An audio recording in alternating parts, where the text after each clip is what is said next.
Sí, bueno, nada. Bueno, como les decía, en función de uno de los proyectos en los que estoy trabajando, digamos, hay un montón de, por ahí, cositas pequeñas, o sea, que fui aprendiendo, o de pequeños truquitos, que, nada, me ayudaron a cambiar por ahí alguna cosita de un gráfico o cosas por el estilo. Y por eso, digamos, lo llamé microaprendizajes, porque a diferencia del resto de las sesiones del club, en donde por ahí vemos un tipo de análisis y lo vemos como a fondo todo el paso a paso, o vemos un paquete y tratamos de profundizarlo lo más posible, en este caso, digamos, son pequeñas cositas, o sea, donde con que por ahí después en la práctica son los pequeños detalles que hacen que después no sé, o un gráfico mejore o te ayude a hacer algo un poco más rápido. Así que nada, es un poco contarles de eso. Así ahora voy a empezar a compartir pantalla. Bueno, para los que no se conocen Slack, es una suerte de WhatsApp con anfetaminas, ¿sí? Lo interesante de Slack es, bueno, que uno primero también puede programar cuando quiere recibir los anuncios, entonces puede decidir, bueno, quiero ver notificaciones en días y horas hábiles. Después tenemos los canales, como el canal de auxilio, que es para hacer consultas, el canal de búsquedas, donde estamos compartiendo búsquedas de recursos humanos y de analytics y de people analytics en general de Latinoamérica. Bueno, el canal general donde hacemos los anuncios de los organizadores, libros sobre R, recursos humanos y cosas por el estilo. Memes, porque bueno, no solamente de datos vive el hombre. Eh, lo único que pedimos con los memes es que sean, digamos, relacionados con recursos humanos y con el mundo de datos, ¿sí? O sea, nada sexista, racista, ni cosas por el estilo. Pues bueno, somos en la comunidad, digamos, hay gente de todos lados. O sea, Ali, por ejemplo, o sea, sí, vive en Estados Unidos, pero no es en Perú. Teníamos gente de Chile, tenemos gente de Panamá, de Uruguay, este, hay gente de Bolivia también en la comunidad. Entonces, bueno, lo que puede ser gracioso en Argentina, por ahí no es tan gracioso en otros lados. Bueno, algo para el sector público, y después, o sea, un canal de visualización y storytelling, y un canal de varios para lo que quieran. Lo interesante es que también pueden ver, digamos, como todo el histórico de los mensajes, o sea, no solamente la diferencia de lo que es un grupo de WhatsApp, donde ves únicamente ¿cómo se llaman? Digamos, los mensajes a partir del momento en que te unís, ¿no? Voy a agrandar un poquito la letra. Esta vez no preparé una presentación como tal, o sea, lo enfoqué más que nada, digamos, porque en definitiva también terminamos entregando un documento de Markdown. Este, entonces, o sea, para los que no conocen un documento de Markdown, es una suerte de informe, digamos, en un formato de HTML, en donde uno puede combinar también, o sea, texto abierto con lenguaje de R. Entonces la idea es, terminamos entregándole al cliente un archivo parecido a este, ¿sí? Donde tenemos esto, algo así.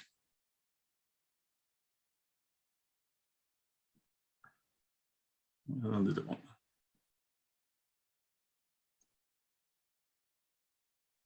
Vamos a poner arriba y minimizar. ¿Sí? Entonces el cliente ve algo parecido a esto. Y esto a su vez va a estar o sea, está publicado en internet. Entonces, bueno, la idea es justamente ver dentro del gráfico, o sea, dentro del documento, los gráficos, las salidas, las tablas, etcétera. Bien. Así que bueno, sobre esto estuve trabajando. La letra se ve bien, se ve clara. abra un micrófono porque no estoy viendo el chat ahora. Agrando un poquito más. Capaz un poco más. No sé qué dice. ¿El color se ve bien o prefieren que cambie algo más clarito? Para mí está bien, no sé qué. Sí, para mí también. Bueno. Sergio, ¿las imágenes es nuevo o yo no presté atención nomás? Que se podía poner imágenes en el Markdown. No, siempre se puede poner imágenes. Por Dios. Incluso en el principio yo también le agrego imágenes para que no me aparezca, ya no me acuerdo cómo se llama, la primera parte, las primeras líneas. También le agrego imágenes. Mira vos. Sí, acá está la forma de agregar imágenes, por ejemplo. O sea, esto es sobre Markdown, como el crudo, si se quiere. Porque desde el año pasado, más o menos octubre, noviembre, RStudio le agregó esta función, este compás, digamos que es como un editor visual. Entonces, por ejemplo, una de las ventajas que tiene eso es que, por ejemplo, tenés este botón para insertar imágenes y entonces ahí vos podés navegar o directamente ponerle una imagen que encuentres en internet, por ejemplo. Perfecto. Entonces eso. Y después lo que no sabía, porque algo interesante de insertar imágenes desde el editor de texto es que vos, o sea, por ejemplo, esta imagen está puesta desde internet y después, o sea, vos podés cambiar, arrastrar digamos, como el tamaño de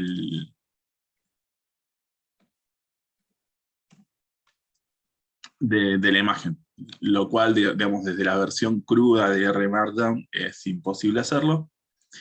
Y eso, o sea, visto desde el código, está así. La forma de agregar una imagen en R Markdown es con el símbolo de exclamación. Entra un tocayo. Los corchetes, que en los corchetes vos le podés poner la descripción, ¿no? Entonces yo acá le puedo poner, por ejemplo, licencia. Y ese va a ser como el nombre de la imagen. Y después, entre paréntesis, le pones o la dirección de la imagen, o bien, digamos, la dirección URL de la imagen. Y lo que no sabía es que con los corchetes, o sea, vos le podés decir, bueno, le podés indicar como el tamaño de la imagen. Entonces, en este caso, digamos, yo, si bien la inserción de la imagen la había hecho desde el editor visual,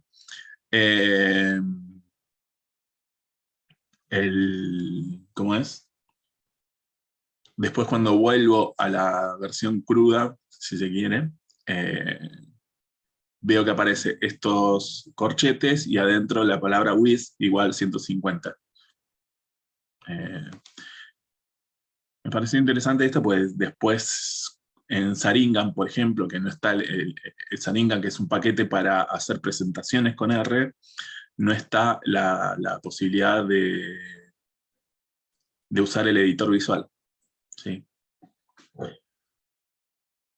Así que, ven, ahora apareció, digamos, la palabra licencia, digamos, dentro del... Bueno, primer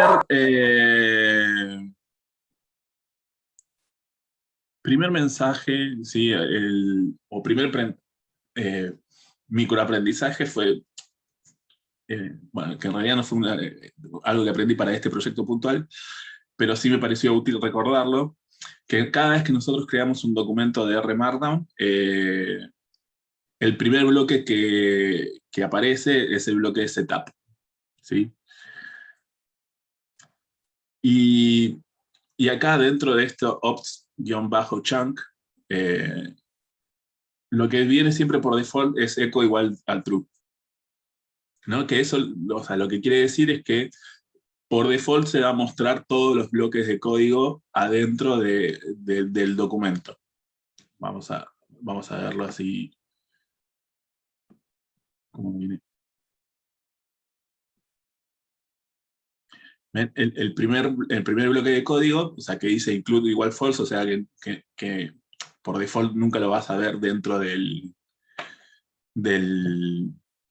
¿cómo se llama? Del documento. O sea, lo que dice es que, o sea, el echo igual true es que por default te va a mostrar todos ¿cómo se llama? Todos los bloques dentro del documento, ¿sí? A menos que le digas echo igual false en algún bloque para...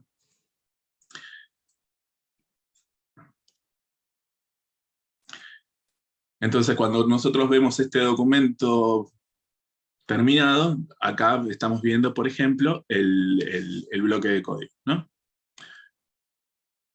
Esto como era otra de las cosas que suele pasar es que si vos no pones nada dentro de las opciones dentro de las opciones de, ¿cómo se llama? De setup, por ejemplo, dentro de las opciones del código, del bloque de código, perdón,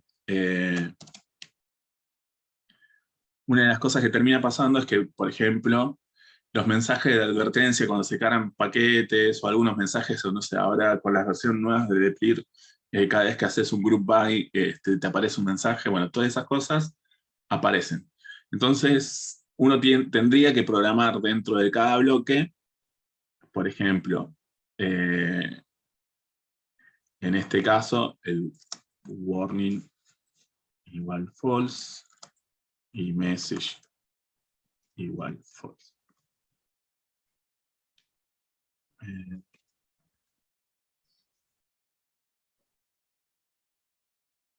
Entonces, fíjense que ya no aparece ese mensaje. Bueno, en el proyecto en el que estaba trabajando, tengo aproximadamente más de 160 bloques de código.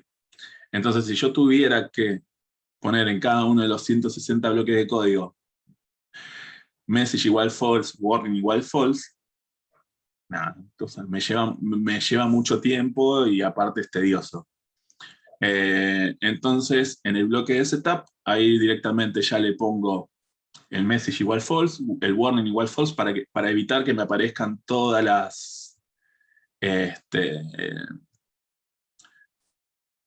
esos mensajes de advertencia de R y demás, que no son mensajes de error, sino que son mensajes a veces de carga o de advertencias de cosas que está haciendo R en el código. Y después aproveché y agregué un par de parámetros más, o sea, para que mejore un poco la calidad de la definición del gráfico y que todos los gráficos se vean un poquito más chicos con el outwidth, ¿sí?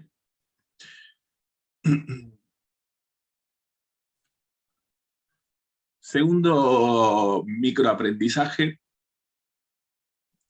fue el tema de tener el código ordenado, ¿sí? Que esto es también algo que se puede trabajar dentro de un script común de R. O sea, pero les voy a decir una pavada que me hizo muy feliz. Yo trabajo con un socio que es ingeniero en sistemas. O sea, yo soy licenciado, para los que no me conocen, yo soy licenciado en Relaciones del Trabajo, que es como una carrera parecida a la de Recursos Humanos, pero un poco más hippie.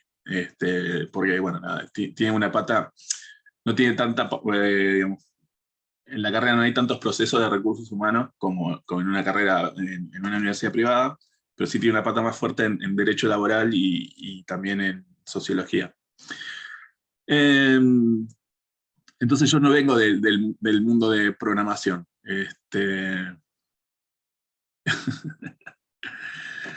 y mi socio, bueno, es ingeniero en sistemas, pero él no trabaja con R, trabaja con Python. Pero bueno, como estábamos trabajando, digamos, en procesos por separado, nada, él estaba haciendo algunos desarrollos usando Python y yo estaba haciendo el informe del proyecto, digamos, en R. Y en un momento se ponen a revisar todo lo que yo había hecho y me dijo, está muy bueno lo que hiciste, y aparte, o sea, está muy bueno el código, Dios, está muy prolijo, lo que escribiste, o sea, y a ver, por un lado,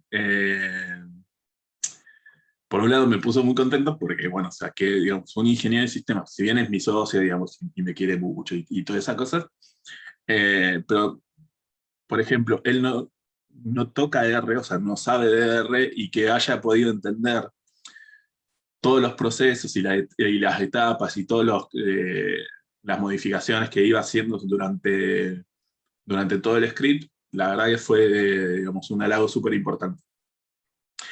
Así que, en general, digamos, la estructura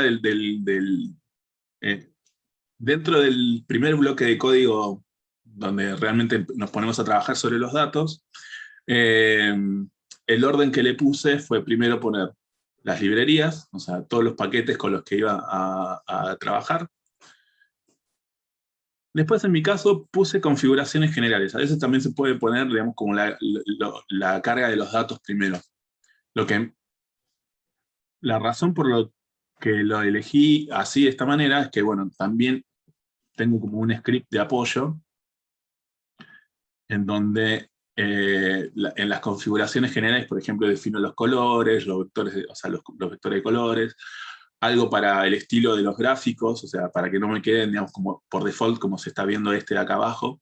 Digamos, este es un gráfico por default de R, con los colores, el formato del fondo y demás.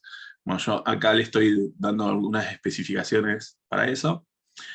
Y después recién acá tengo la parte de preparación de datos, ¿sí? Donde cargo los datos, perdón.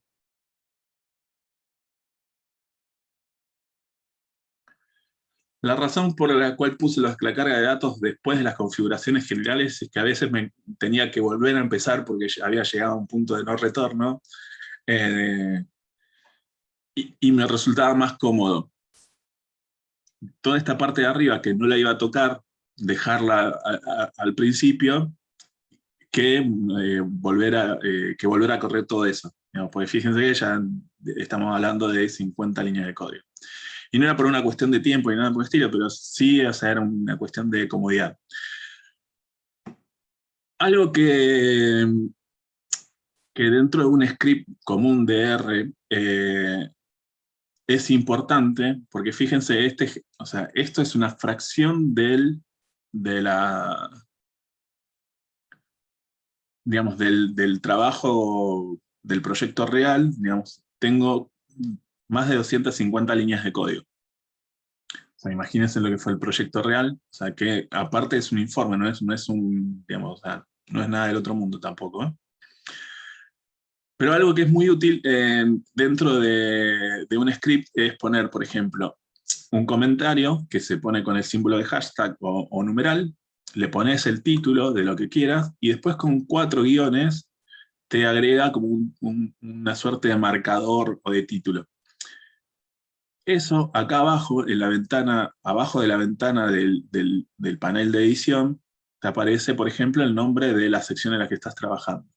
Entonces, cuando ya termine toda esa sección, paso a la siguiente, y fíjense que esto va cambiando, ¿no? Ahora dice preparación de datos, que es el próximo, digamos, el próximo marcador. Y eso después también te permite navegar a lo largo del script. Entonces, por ejemplo, en la última versión de esto, mientras estaba probando este tipo de cosas, tenía que volver a cargar los datos porque nada, me equivoqué un par de veces. Entonces, en vez de navegar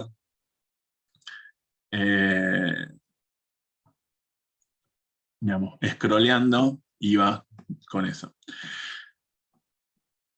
En R Markdown pasa lo mismo. O sea, nosotros, o sea, por ejemplo, este es un título del documento, y uno puede ir navegando entre los títulos del documento y también entre los bloques de código. E incluso también poner adentro del bloque de código los títulos o los marcadores también es muy útil, porque te permite justamente, dentro, por ejemplo, del chunk de setup, navegar entre los distintos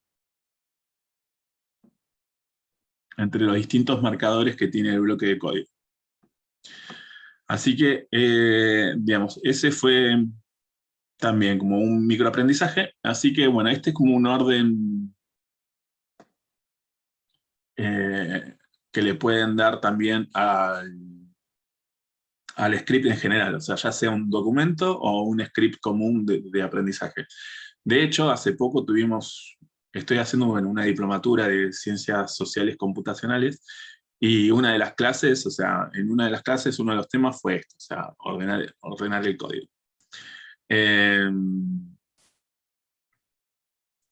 Y también, o sea, es muy importante comentar el código, qué es lo que van haciendo, ¿sí?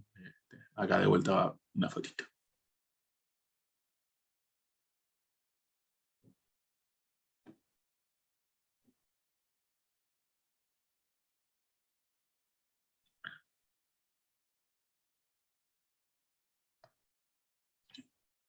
Sí, comenten el código, por amor a Jebus.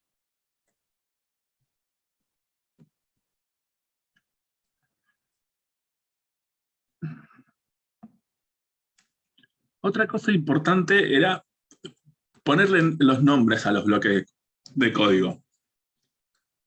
No solamente para poder ubicarte en la navegación, ¿sí? Porque, por ejemplo, acá, si ven, donde dice chunk 3, dice gráfico 1, y así eso te permite también, de vuelta, o sea, estoy trabajando con más de 100 bloques en el documento, o sea, 160 y contando. Ir y venir entre los bloques es un parto. O sea, además incluye todo el texto y todo eso. Pero otra cosa interesante de trabajar con el bloque es que a veces vos podés reutilizar los objetos y las cosas que se ven, que usaste en un bloque anterior, y después usarlo en otro momento, ¿sí? Así que bueno, dentro de los bloques están estos 3 botones, bueno, que son, este es para configurar, te permite configurar algunas cosas del bloque. Este botoncito de arriba que tiene como el triángulo invertido y la raya verde, lo que hace es correr todos los bloques de arriba hasta el punto donde estás. Y con el play te permite probar eso. Entonces, en esta encuesta que estamos trabajando, en un momento, bueno, les muestro los resultados por país, por ejemplo. Me pasó que, digamos, a lo largo del documento, mientras iba contando la historia, tenía que volver a poner un gráfico. Entonces, en vez de poner, o sea, uno puede hacer esto, ¿no? O sea, como la gran Stack Overflow. Digamos, Stack Overflow es un sitio donde vos haces consultas, y lo que hace la mayoría de la gente, lo que hacemos la mayoría de las personas es copiar y pegar el código, ¿no? Entonces yo podría haber copiado y pegado esto, digamos, esta línea de código que lo que hace es justamente este tipo de gráfico, y volverlo a copiar después. Pero, fíjense que este bloque de código que dice ref.label igual gráfico 1, o sea, este bloque de código se llama gráfico 1. Entonces, directamente poniéndolo, digamos, haciendo referencia a ese bloque de código, yo cuando vuelvo a correrlo, cuando vuelvo a correr el documento, esta es la primera vez que aparece el gráfico, ¿no? Entonces, dentro del bloque de código, o sea, pongo la función ref.label igual al nombre de este bloque de código, y de vuelta me vuelve a aparecer, sin escribir nada, como lo vemos acá. Este bloque de código no tiene nada de texto. No sé, a ver si corro, no pasa nada. Pero internamente, en el momento de construir el gráfico, de vuelta me trae todo. Eso me pareció fabuloso. Les comento un poquito qué tiene el gráfico, cómo está hecho, ¿sí? O sea, la función para hacer gráfico se llama ggplot. Este es el nombre de la tabla que tiene los datos, o sea, del data frame. Acá estoy pasando, digamos, en el eje horizontal los países, y con la función fill le estoy dando el relleno a cada una de las categorías. Con el geom_bar lo que hago es crear un gráfico que va o sea, contando cada filas, y con el position igual fill lo que estoy haciendo es un gráfico apilado al 100%. Este sería como, digamos, como un reemplazo de 3 gráficos de torta, por ejemplo. Con el Scale Fill Manual lo que le estoy diciendo es que, bueno, quiero estos colores específicos, que ya los había definido más arriba. Estilo H es digamos, es un formato que ya había creado al principio para darle, bueno, los colores, el color de fondo, cambiar las líneas, y también cambiar la letra, que no sé por qué no lo tomó.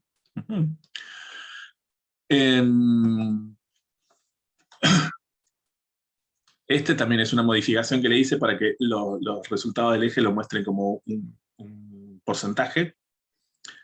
Y después con labs, viene de la palabra labels, lo que hace es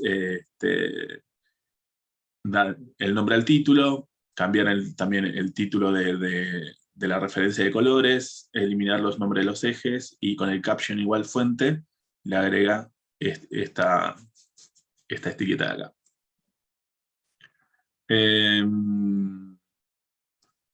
Les muestro, o sea, el paso a paso del gráfico para que vean las diferencias de todo eso.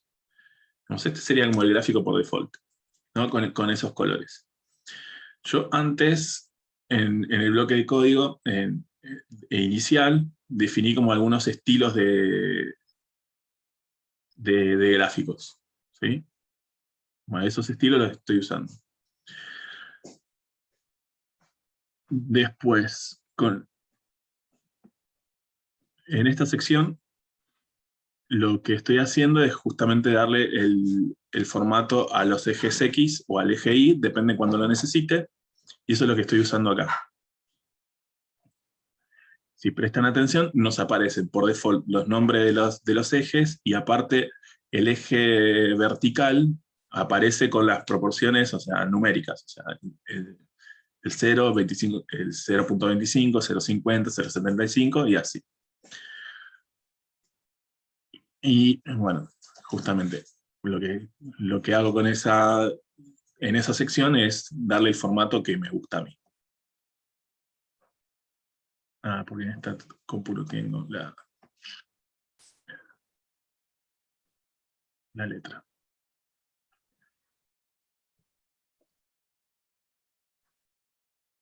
Siguiente microaprendizaje. Es el tema de las etiquetas largas. Me pasó que eran preguntas de una encuesta con las que estábamos trabajando. Entonces, habían preguntas que en algún momento las necesitábamos poner con el nombre original, pues bueno, lo que habíamos hecho también era, bueno, un archivo intermedio donde teníamos, digamos, como el código de la pregunta, digamos, alguna referencia mucho más corta para poder trabajarlo manualmente, pero después en algún gráfico, en alguna tabla, necesitábamos poner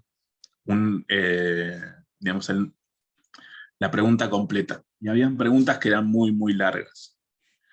Entonces, digamos, exagerando, pero créanme que nos encontramos con cosas así, teníamos preguntas, digamos, que tenían más o menos como el largo de lo que le estoy resaltando ahora. ¿Sí? Lo cual es un problema, digamos, porque cuando yo quiero hacer, por ejemplo, un gráfico para ver, bueno, cuáles son el ranking de las preguntas que mejor puntaje tienen, y para las peores, me veo con que aparece algo así. ¿No? O sea, que la verdad, o sea, no sirve para nada, ¿sí? Entonces, bueno, googleando un poco, me encontré con esta solución. ¿Sí? Que acá lo que está haciendo es justamente ver, utiliza, digamos, un paquete que está dentro de Tidyverse que se llama Stringer, o sea, el paquete, que Y hay una nueva función que se llama str-wrap.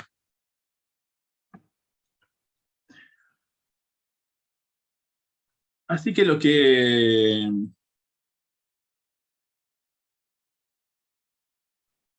hace acá es, es crear una pregunta una columna nueva que se va a llamar preg-docs en este caso, pues se me ocurrió. Y, digamos, con la función str-wrap sobre la columna pregunta, yo después defino el ancho. Con el parámetro width le digo, bueno, o sea, quiero, digamos, determinado ancho de cada renglón. Esto, cuando lo corremos, o sea, acá lo que estamos viendo, cómo van a quedar las preguntas después. Entonces yo tengo, digamos, dos preguntas que tienen mucho texto, o sea, que son muy largas, ¿no? Y lo que va haciendo es, cada 40 caracteres, en este caso, porque fue lo que definí antes, le va a agregar en el espacio, después de los 40 caracteres, le va a agregar una barra invertida y una N. Esa barra invertida y la N lo que hace es justamente crear un renglón. Entonces, digamos, bueno, acá a propósito escribí, digamos, o sea, como dos textos muy, muy largos, pero fíjense que la primera pregunta que dice es una pregunta con un texto muy, pero muy largo. Acá tenemos un renglón y acá tenemos otro renglón. En la segunda pregunta acá tenemos un renglón y acá tenemos otro renglón y otro renglón más. Bueno, después delirios míos. Y ahora, cuando hacemos el gráfico,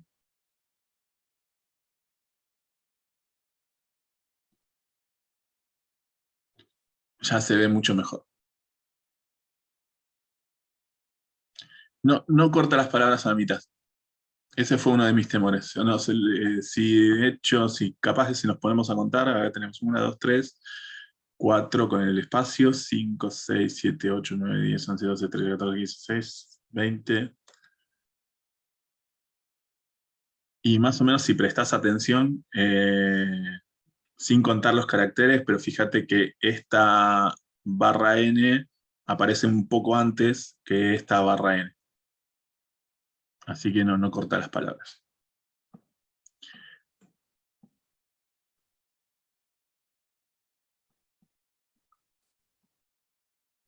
Y bueno, acá lo que les cuento que estamos haciendo. Bueno, primero paso el data frame, después, o sea, agrupo por pregunta y por resultado. Cuento la cantidad de filas, o sea, la cantidad de respuestas por preguntas. Esto lo que va haciendo es lo siguiente. Y después calculo el porcentaje de los resultados. Sí, esto lo que va haciendo es generando eso internamente, entonces me cuentan, o sea, para cada pregunta, la cantidad de veces que dieron una respuesta positiva, una respuesta neutral y una respuesta negativa. Y después me calcula el porcentaje sobre eso. ¿Sí? Entonces después lo que hice es filtrar simplemente los resultados positivos.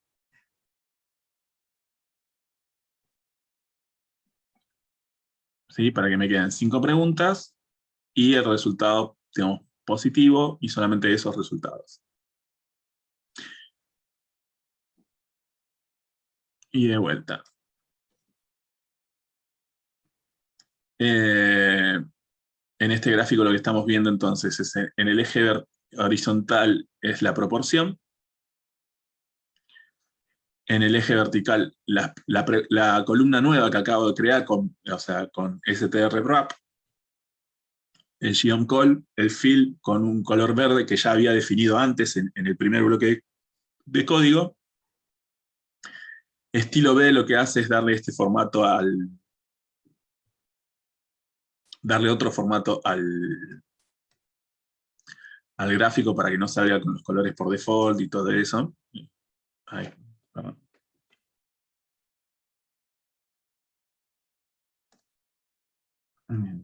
Me lo limpio un poquito más el estilo.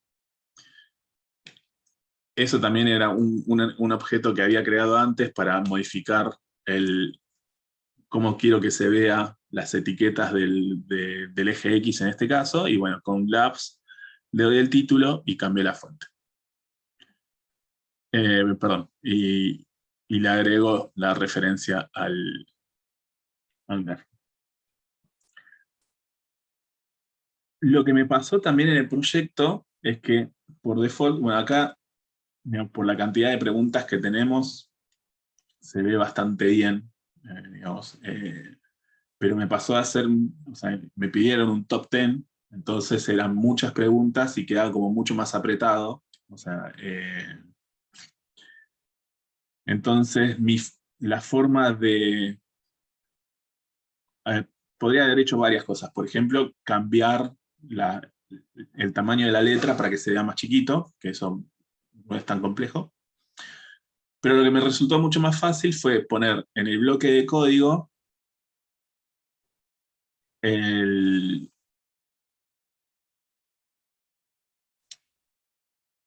esta opción que se llama fig.height, que es igual a 8. Y eso, digamos, acá está exagerado, simplemente para que, digamos, quede más en evidencia, pero con ese fig.height lo que iba jugando era justamente con el tamaño del gráfico. Uno puede controlar no solamente las proporciones con el out.width, que eso lo que hace es que sea un poquito más chico todo, pero también puede jugar, digamos, con el largo del gráfico o también el ancho. Entonces, dependiendo de lo que necesitara, en algunos casos se iba jugando con el fig height o con el fig.width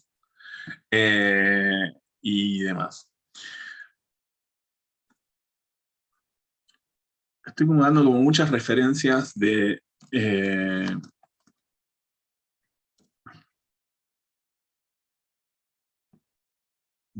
parámetros de funciones ¿cómo se llama? De los bloques de RStudio. Acá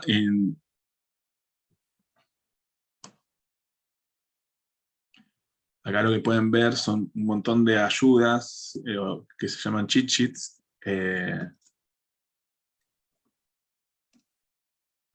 Y en este en particular, donde estamos viendo.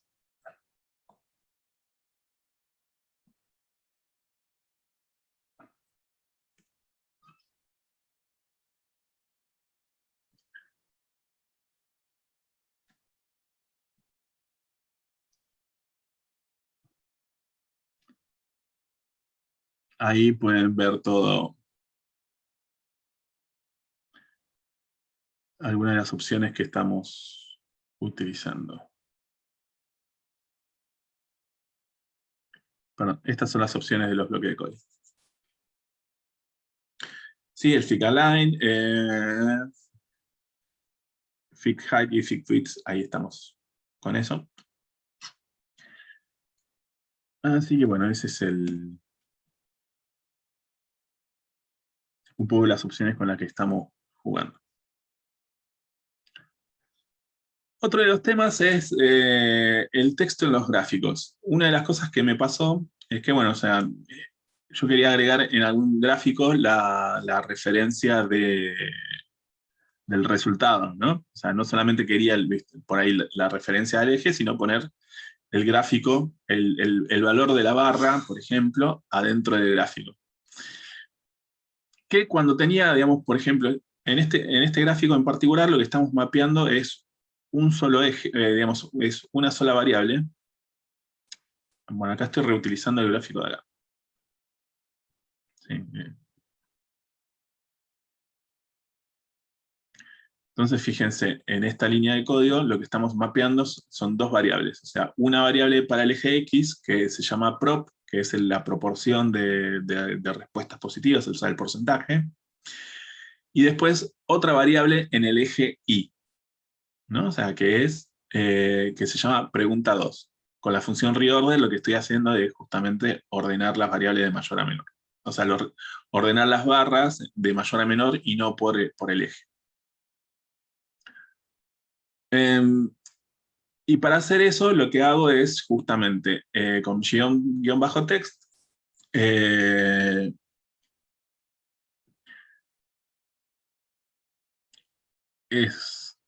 lo que hacemos es mostrar con la función percent, o sea, con el AES le tengo que mapear la etiqueta. La etiqueta, o sea, de los datos viene de la columna prop.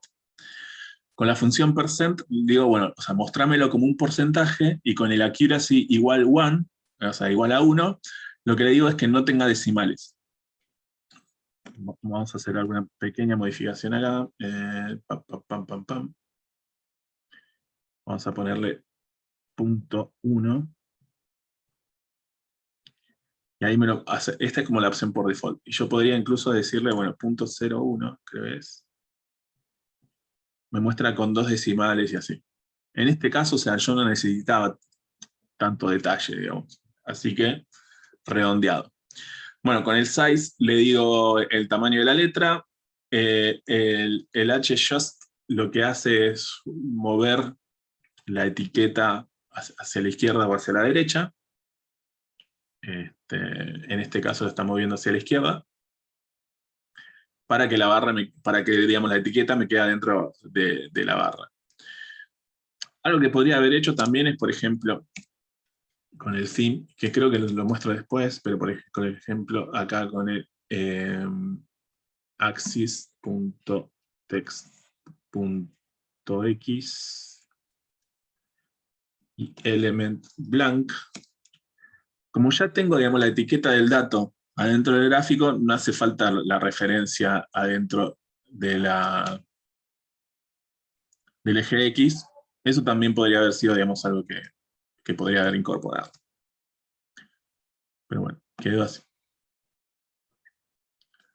Pero bueno, fíjense cuando o sea, acá lo que voy a hacer es mapear, digamos, estoy haciendo el mismo gráfico que antes, pero nada más que quiero ver los resultados por país, además. O sea, acá estoy viendo los resultados de las preguntas, pero solamente las preguntas. Ahora quiero ver las preguntas y que haya una barra que me indique el país.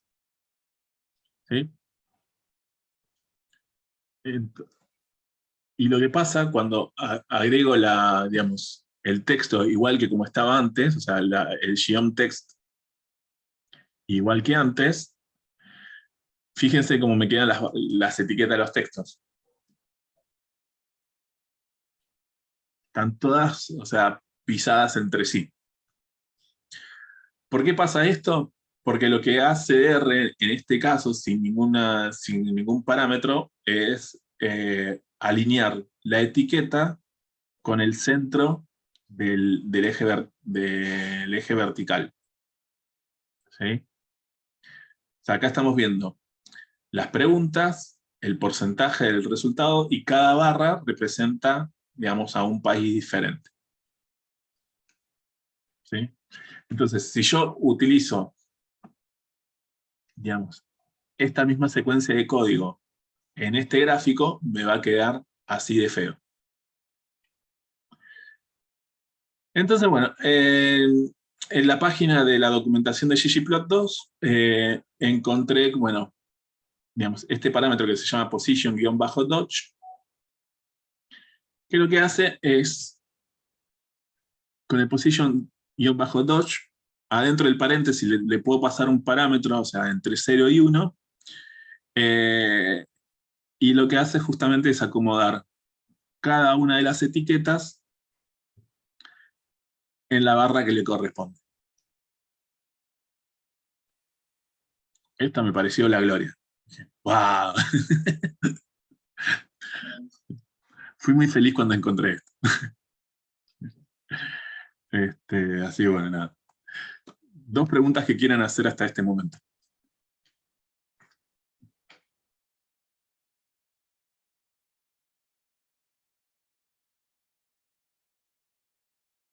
Pueden escribirlas o pueden...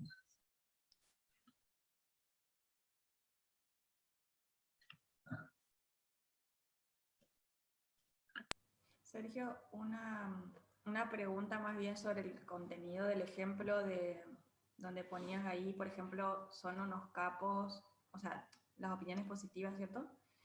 ese es ¿Eh?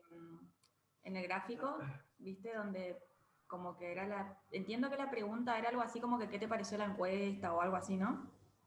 En realidad son Donde, 30, el proyecto real son 35 preguntas. por eso, por eso. Sí. Entonces mi pregunta era... Yo acá estoy usando 5 nada más y de ejemplo, porque en realidad... O sea, Gracias, ya sabes. Por las dudas, yo dije, wow, qué geniales somos. Está bien. sí. Sí, no iba, o sea, no iba a usar los datos reales de la empresa, no, para nada.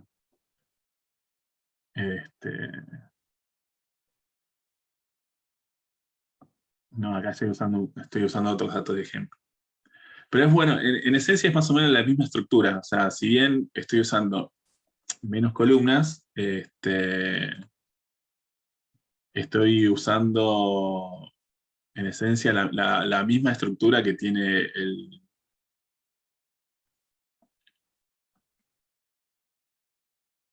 que, que tiene el archivo o sea, con el que estamos trabajando. Así Pensar que que sí. antes se hacía manualmente en ciencias sociales, o no, supongo que ahora ya se habrán ayornado los sociólogos.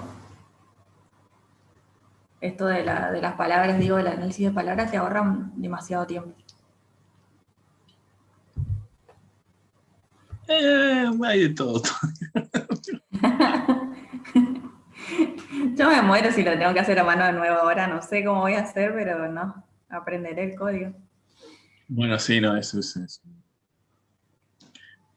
Eh, bueno, algo de eso vamos a tocar. Bueno, no de text mining en particular, pero sí, es parte también del aprendizaje. Otra de las cosas que también, o sea, le encontré la vuelta de resolverlo muy rápido fue, a veces necesitaba mapear, por ejemplo, alguna variable categórica, eh,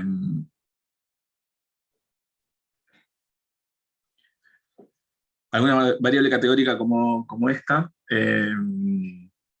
y entonces lo que hace R por default es te pone, o sea, si bien ordena alfabéticamente, te pone la A abajo y después, bueno, va construyendo de abajo para arriba, ¿no? O sea, acá lo que estamos mapeando digamos, estamos mapeando primero el sector, o sea, estamos viendo acá los resultados positivos por sector, ¿no? Entonces, agrupé por resultado, después calculé, bueno, la cantidad de respuestas positivas, neutrales y negativas por cada uno de los sectores, después calculé el porcentaje, filtré por positivo, y después lo que mapeamos es, en el gráfico, es el X igual o sea, el porcentaje en el eje horizontal, en el eje vertical los sectores, y bueno, un gráfico de barras, bueno, con las configuraciones que ya vimos antes.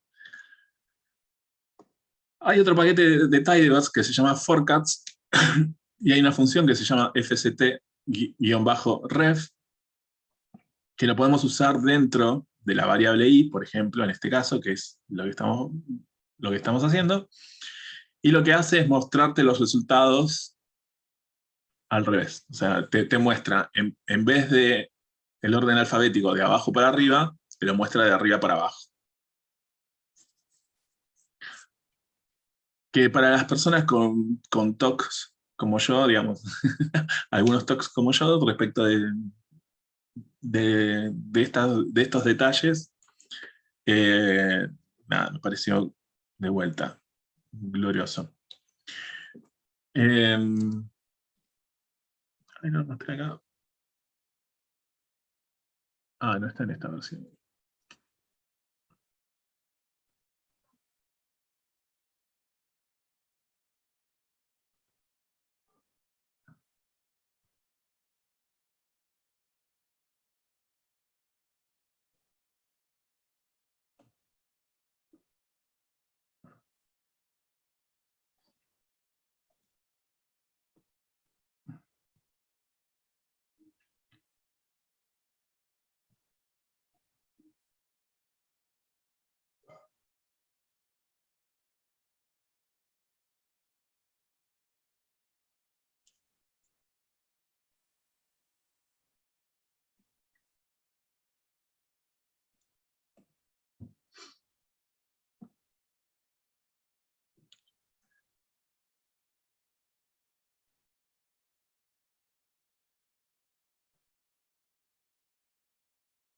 Bueno, esto estaba mostrando el ejemplo.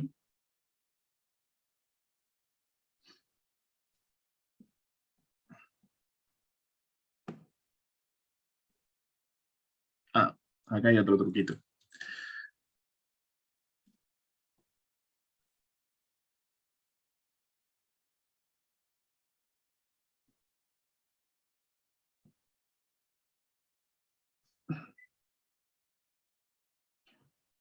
Fíjense, otro detalle de este gráfico en particular es que las referencias de los colores, fíjense que primero aparece, en la visualización primero aparece la barra verde oscura, después el verde intermedio y después el verde más clarito. Y después en la leyenda aparece primero el clarito, después el color intermedio y por último el color oscuro.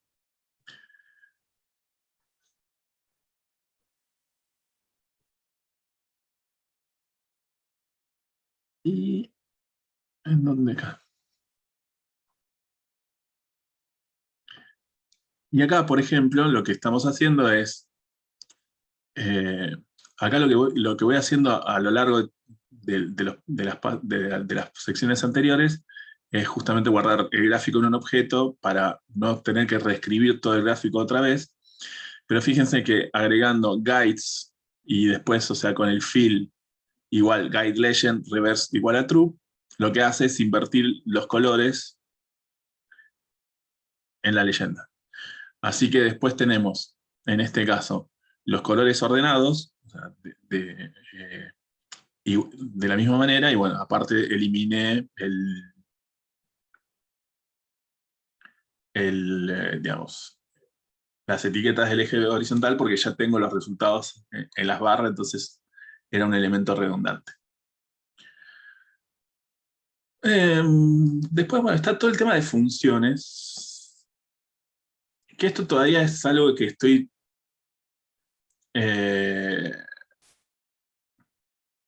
trabajando todavía.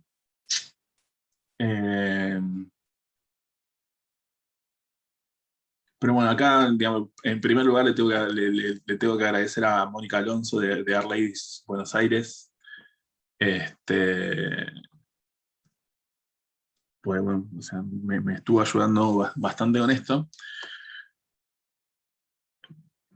Lo que me estaba pasando era que me encontré muchas veces haciendo este cálculo. ¿Sí? Por ejemplo, acá lo que estamos haciendo es cargando el data frame, o sea, la fuente de datos, agrupando en este caso estoy agrupando por género y después por el resultado.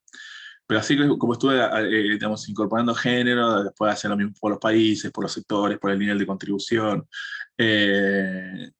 por si era líder o no era líder, digamos, distintas combinaciones, pero siempre estaba escribiendo, por lo menos, o sea, habré escrito 40 veces esta línea de código, ¿no?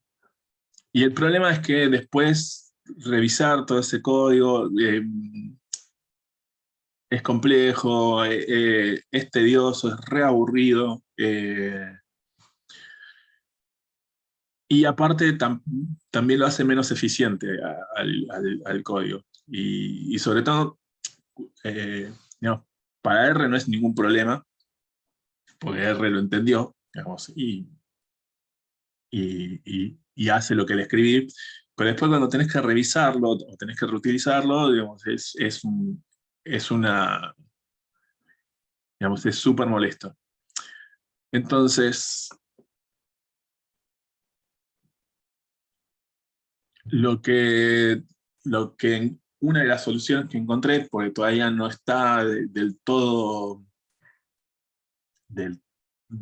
pulida, pero una de las soluciones que encontré fue ponerle el nombre a la función, que se va a llamar, en este caso se llama cantidad y proporción por género, y con la función function le digo, bueno, le voy a pasar un data frame.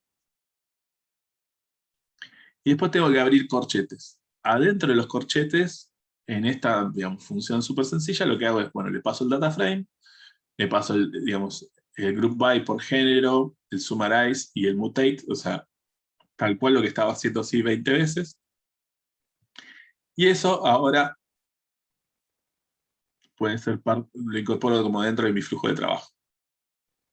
Entonces, por ejemplo, para hacer este gráfico de acá, lo que estoy haciendo es, se llama el data frame, directamente invoco la función, o sea, ya me evité de escribir 1, 2, 3 líneas de código, y ya directamente avanzo al gráfico, por ejemplo. ¿Sí? Y eso ya lo puedo utilizar.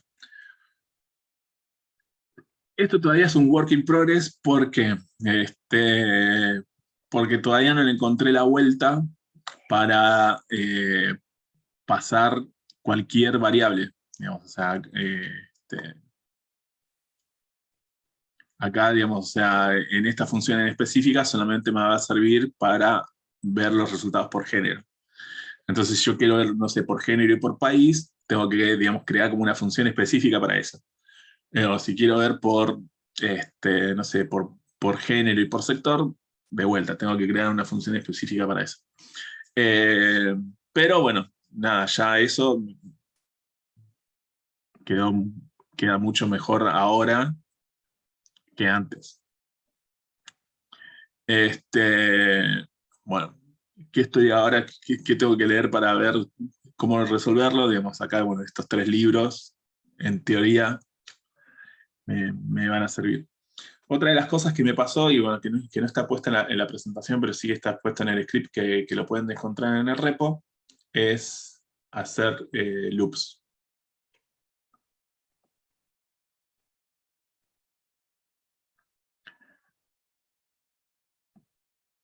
Entonces,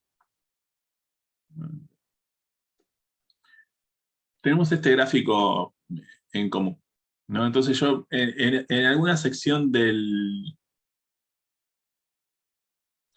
en alguna sección del documento tenía que hacer como detalles de cada uno de los sectores, por ejemplo.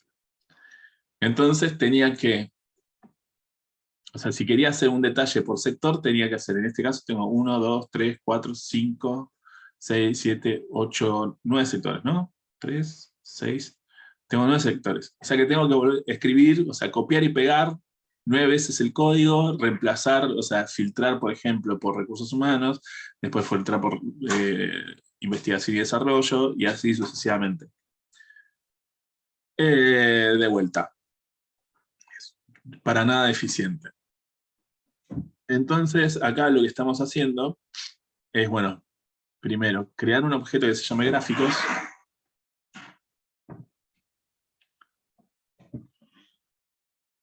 Después tenemos esta función que se llama split, que con un punto y el símbolo pesos, le digo, bueno, ¿qué columna querés, digamos, dividir o hacer el loop? Y después con la función map, le digo, bueno, o sea, a cada una de estas divisiones, ponele, o sea, un ggplot de, no sé, y bueno, ahí le pongo el gráfico. Del punto X, o sea, va a ser cada uno de los sectores que guarde. Después, bueno, acá le paso el gráfico, o sea, el código del gráfico tal cual me gustaría que lo pase. O sea, acá, por ejemplo, podría ponerle, no sé, más estilo V, porque bueno, ahí le agrega unas referencias verticales. Después le indica lo que tengo que pasar es un nombre y una ubicación. Bueno, entonces, cada uno de estos gráficos lo va a estar,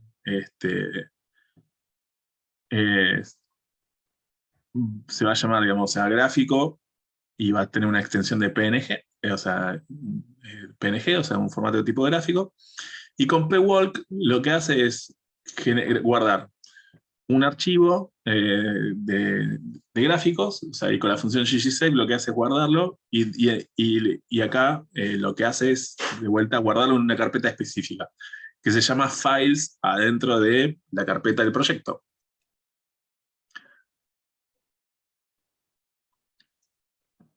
¿Sí? Yo tengo la carpeta del proyecto.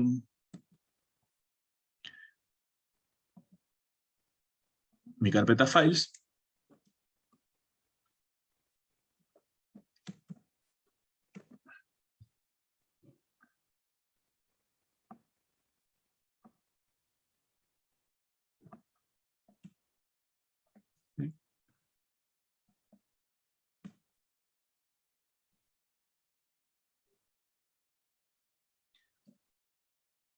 Y eso, adentro de Files, lo que va a generar es lo siguiente.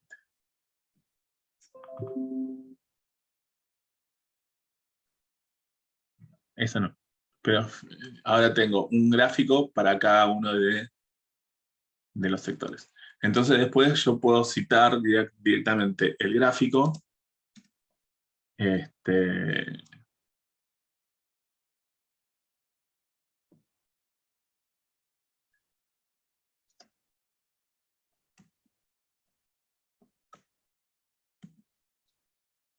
está.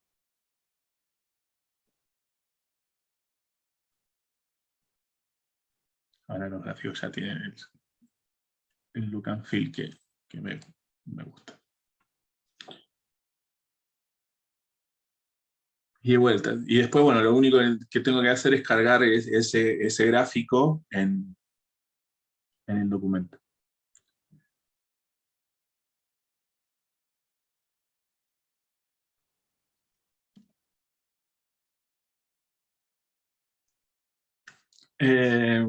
Otra de las ventajas bueno, de eso todavía estoy tratando de escularlo, cómo utilizarlo bien.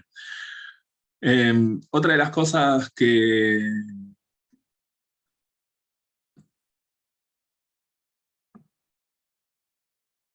Sí, está buenísimo. Todo lo que sea laburar menos, está buenísimo.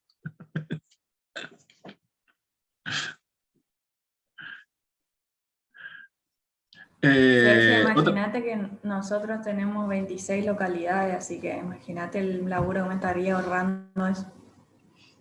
No, sí, sí, no, es tremendo.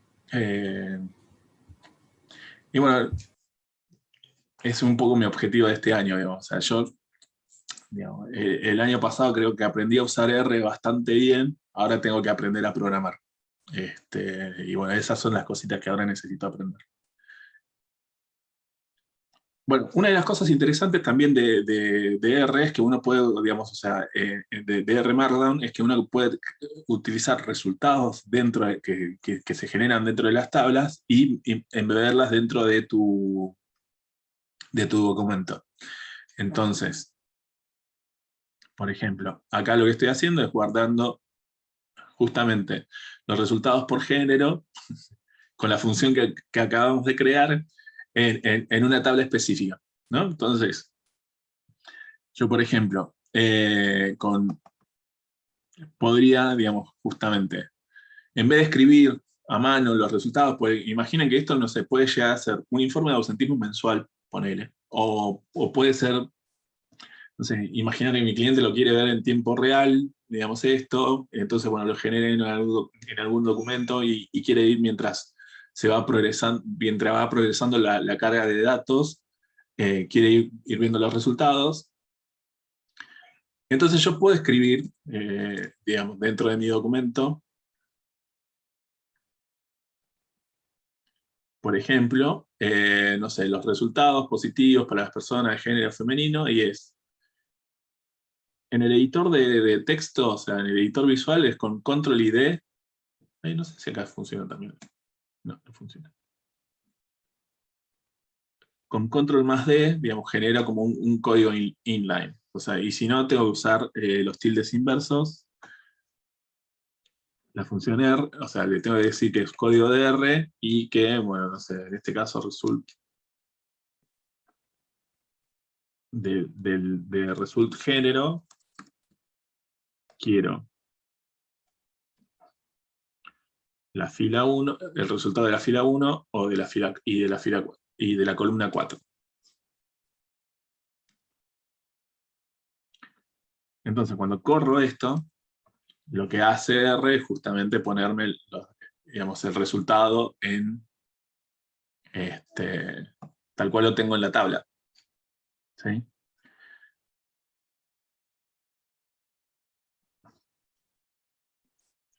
También puedo poner en este caso result género. También podría ponerlo por nombre, que también está bueno por si haces algunas modificaciones. Entonces ya acá puedo poner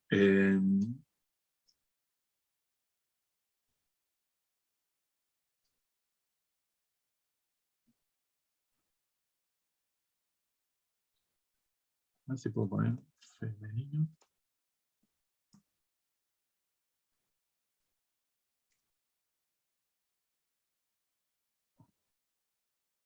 No.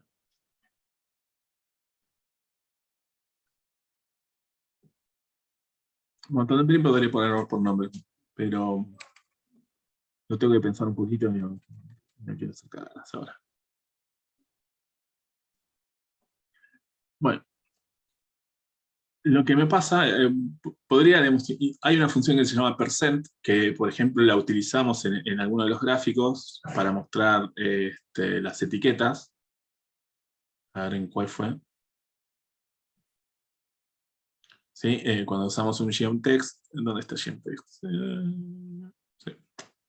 Cuando usamos geomtext, usamos la función percent para mostrar los resultados como porcentaje.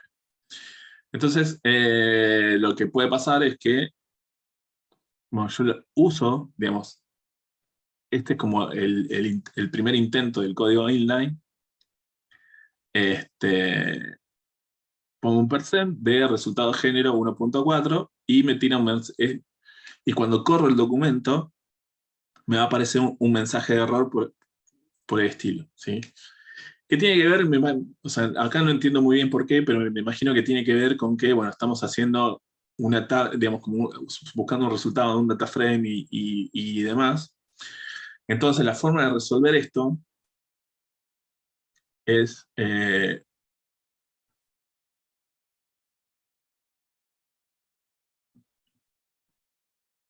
sí, después les paso la grabación por Slack y después en las redes sociales también lo compartimos. Así que no te preocupes, Natalia. Gracias por sumarte. Lo que tenemos que hacer es...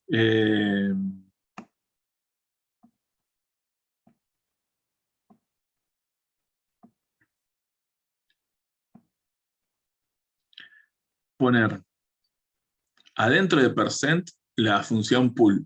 Digamos. Entonces, esto va de adentro para afuera. Voy a traer la fila 1 y la columna 4, o sea, fila 1, columna 4,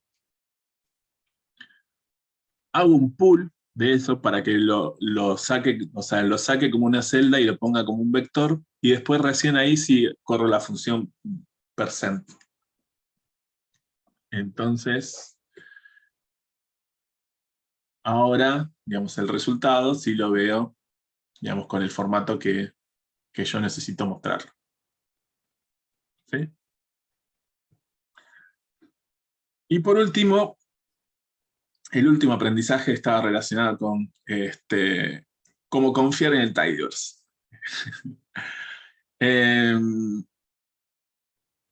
Y bueno, tenía que poner algún meme. Lo siento mucho.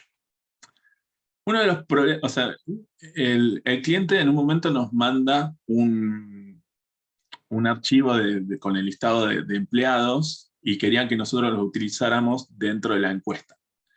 El problema es que la encuesta era anónima, entonces no tenía forma de vincular a la gente. Lo que sí descubrimos que podíamos hacer era, bueno, calcular por sector y por planta el porcentaje de líderes y utilizar eso para ver si había alguna relación con los resultados. El instinto me llevó a hacerlo como una tabla dinámica en Excel. ¿Sí? Entonces, a ver, vamos a jugar un poco con esto.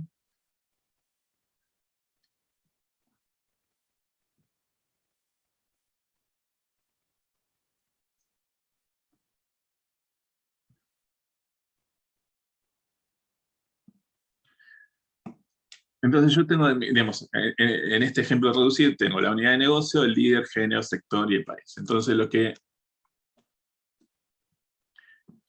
intenté hacer fue una tabla dinámica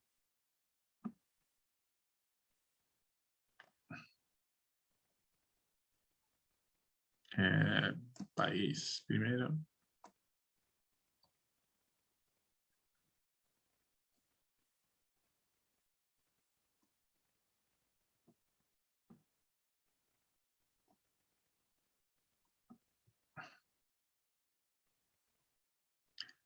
Género. Entonces después digo, bueno, esto lo quiero, o sea,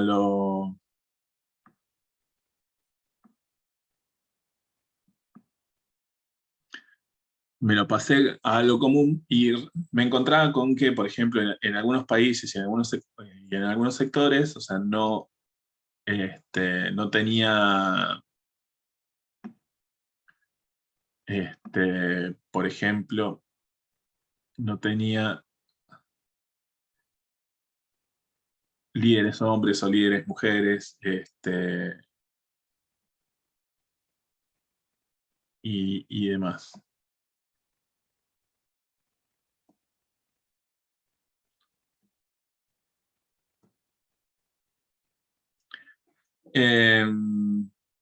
Entonces, bueno, esto me lo pasé, digamos, como una tabla común y empecé a rellenar los espacios vacíos, ¿sí?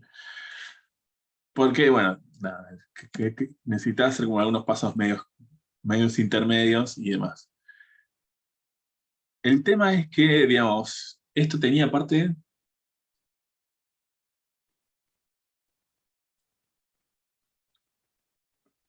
fácil como 12 plantas. Entonces, por cada una de las plantas, por cada uno de los países, por cada uno de los sectores, estaba rellenando la cantidad de género.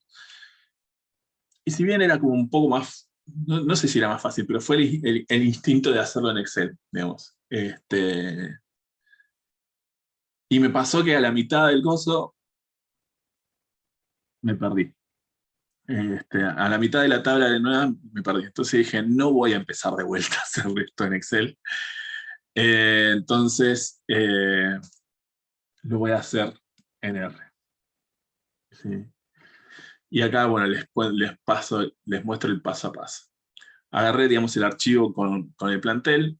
Hubo también todo un procesamiento de limpiar datos, o sea, pues, una de las diferencias que tenía también era que en el listado de empleados los sectores estaban en inglés, el género estaba en inglés y en la encuesta estaba todo en castellano.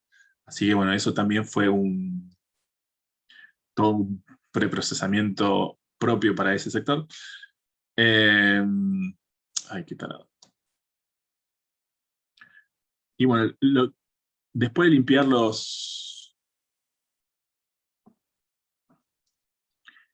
después de limpiar un poco los datos, a lo que llegamos fue a esto, ¿no? O sea, a tener, por ejemplo, para cada país, para cada unidad de negocio, para cada sector, digamos, la cantidad de líderes de género femenino y de género masculino. ¿Eh?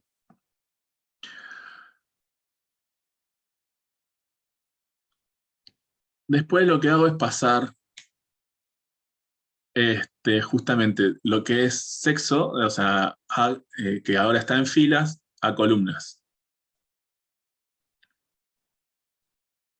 ¿Para qué? Bueno, ahora les voy a explicar.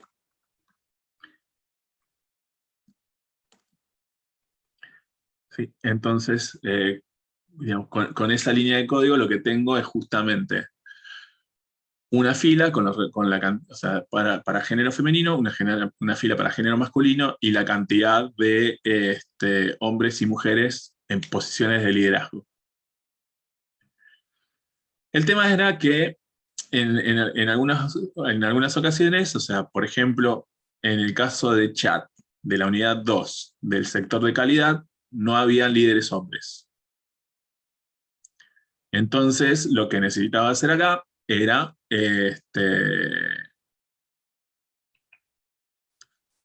poner,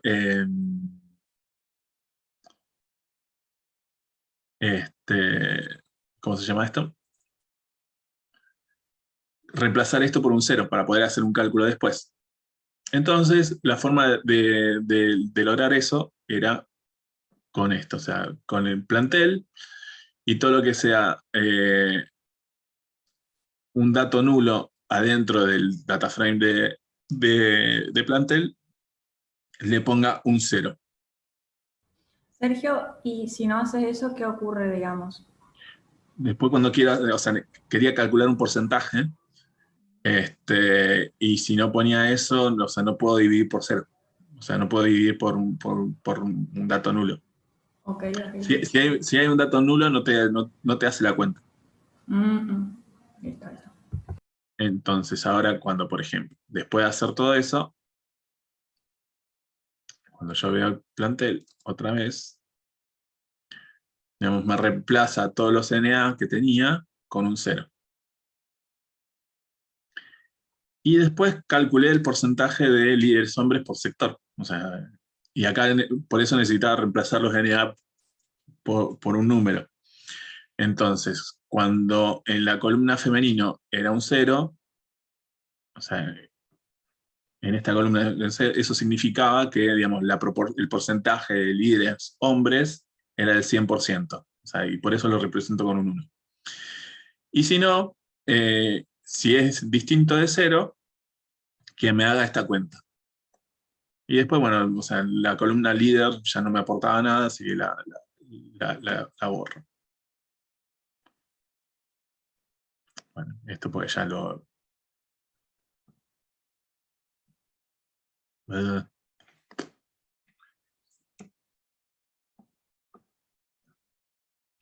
Y bueno, y ahora tenía el porcentaje de liderazgo, y después, bueno, con eso hicimos una categoría, o sea, donde que tenía 3 niveles, y eran mayormente masculinos, si el liderazgo está equilibrado, el género de los líderes está equilibrado, o si era mayormente femenino, y después, bueno, todo eso lo incorporamos como dentro del, lo incorporamos como parte del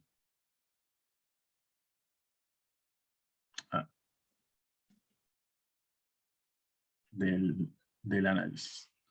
Y bueno, me llevó más tiempo pensarlo, o sea, que el instinto de, digamos, de hacerlo exclusivamente en R, que hacerlo en Excel, pero después, primero, me salió lo que quería, me salió más rápido,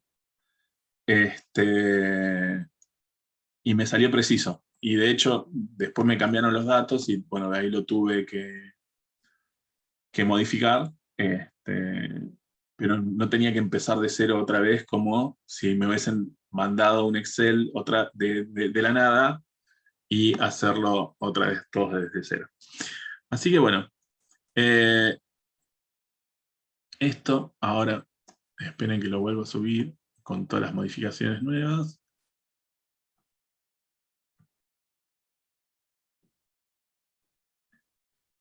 Y ya lo pueden ver y descargar no solamente en GitHub, bueno, lo vamos a ver en YouTube después, y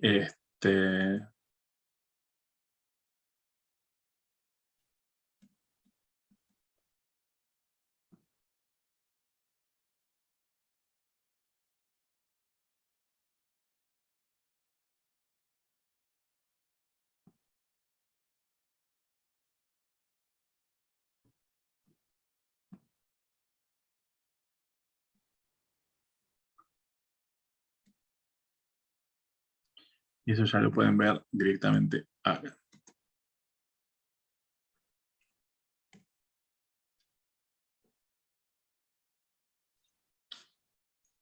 Y con eso damos por terminada la sesión de hoy.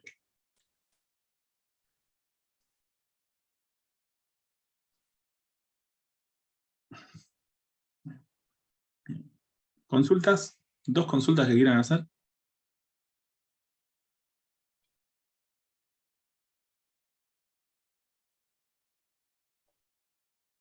Bueno, esto después lo subo al Drive, o sea, lo comparto todo por Slack, obviamente, y nada, eso, para los que no conocen un poco la dinámica del club. Pero bueno, de eso se trató esta charla. Por ahí, o sea, no son cosas, como decía al principio, no son digamos, el detalle de un paquete, de aprender todo un paquete en particularidades, fue como un picoteo de varias cosas, pero que después, bueno, no sé, como dice Alu, esas cosas, como dice Ali, perdón, esas pequeñas cosas se vuelven grandes y bueno, son lo que terminan después mejorando también la calidad del trabajo. Pero bueno, el script del Markdown ya lleva como unas 3000 líneas de código. O son 160 bloques, es un montón de trabajo. Y bueno, esas pequeñas cositas son las que después te hacen la vida un poquito más fácil. Yo le llamaría a la clase cómo ahorrarte trabajo en no sé cuántos pasos o menos, una cosa así. Sí, no moría en el intento. Sí, totalmente, muy bueno. Bueno, entonces con eso terminamos. Ha sido un placer verlos. Encima fue súper colgado esto, porque o sea, no me había dado cuenta que en mayo, en mayo de 2020 formalmente había lanzado el club. Así que también, o sea, perdí hacer algo la edición aniversario. Así que nada.